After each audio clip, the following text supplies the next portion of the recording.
Bizdagi ayrim bog'chalarda bolalar ayovsizlarcha kaltaklanayotgan vaqtda mana bu video men diqqatimni tortdi.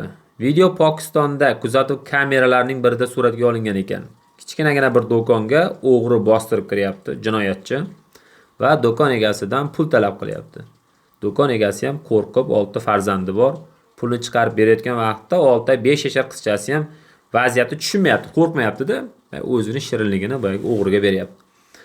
O'g'rini ham endi har bir odamning qalbida yaxshilik bor-da. O'g'rining ham qizi bordir balkim mehr muhabbatdan ta'sirlangandir.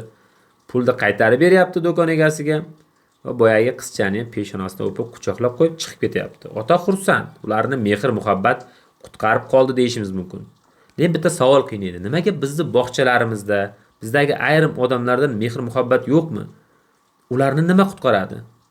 Shunchalik darajada bag'ritosh bo'lib ketishi mumkinmi? Fikrlaringni bildiringlarchi. Albatta like ham bosib qo'yish esdan chiqmasin.